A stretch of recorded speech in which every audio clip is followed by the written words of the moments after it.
इकडे हिंगोली शहरातील Narayan English school ही शाळा अवैध असल्याचं माहितीच्या अधिकारात उघड झालंय।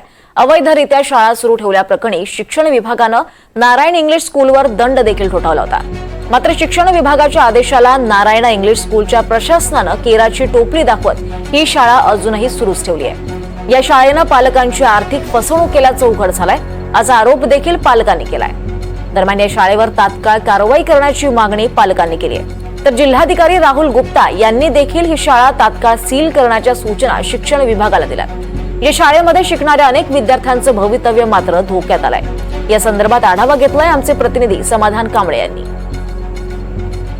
हिंगोली शहरातील एक इंग्लिश स्कूल जे की बोगस असल्याचं निष्पन्न झालेलं आहे आणि याच्यावर सध्या शिक्षण विभागाकडून कारवाई करण्याचे निर्देश देण्यात आलेले आहे। ही ती शाळा आहे नारायणा ई टेक्नो स्कूल जे आहे। या शाळेमध्ये जवळपास 2 वर्षापासून ही शाळा उघडण्यात आली होती, मात्र ही शाळा बोगस असल्याचं निष्पन्न झालेलं आहे। शिक्षण विभागाकडून याची कारवाई देखील केली जात आहे। या शाळेमध्ये अनेक पालकांचं जे ते फसवणूक झाल्याचं दिसून आलेलं आहे। आपल्यासोबत जे पालक आहेत, एक कर्मचारी आहेत, कर्मचारी देखील फसवणूक झालेली आहे। सर, तुमची फसवणूक कशी झालेली आहे? कधी शाळेत तुम्ही ऍडमिशन केलं तुमच्या पाल्याचं, काय सांगाल? 2024 मध्ये माझ्या मुलाची ऍडमिशन घेण्याची ठरवली होती। इथं शाळा बोगस आहे, यांची पेपरबाजी झाली। शाळेच्या बाहेर इथं जिल्हाधिकारी साहेबांनी बॅनर लावले होते, शिक्षण अधिकारी साहेबांना बोगस आहे शाळा म्हणून। मग मी 22,000 रुपये माझ्या मुलांचे भरले रजिस्ट्रेशन फीस म्हणून, आणि मी आता वारंवार त्यांना मागणी करतो पैशाची, माझ्या पैसे देत नाहीत मला। तुमचे ज्यांना काय होते ते करा। आतमध्ये जाण्याचा जातोय तर प्रवेश देत नाहीत।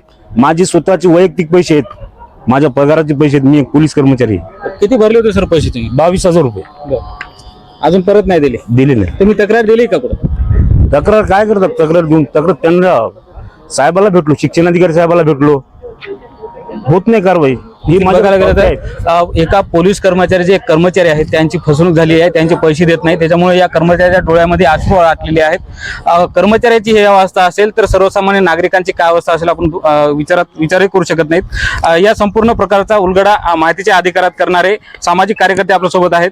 कसं तुम्ही माहिती अधिकार टाकला होता, काय निष्पन्न झाले, काय सांगाल? ही Narayana international English school Hingoli शहरामध्ये अनाधिकृत पहिले लक्षात आले। त्यानंतर शिक्षण विभागाकडून माहितीचा अधिकार टाकला आणि या माहितीच्या अधिकारामध्ये ही शाळा, या शाळेला युडाईस क्रमांकच नाहीये आणि युडाईस क्रमांक नसल्यामुळं या बाबतीत आम्ही वारंवार तक्रारी करत गेलो की शाळा युडाईस क्रमांक नसताना अनाधिकृतपणे शाळा चालू आहे आणि तरी शिक्षण विभाग याकडे दुर्लक्ष करत होतं।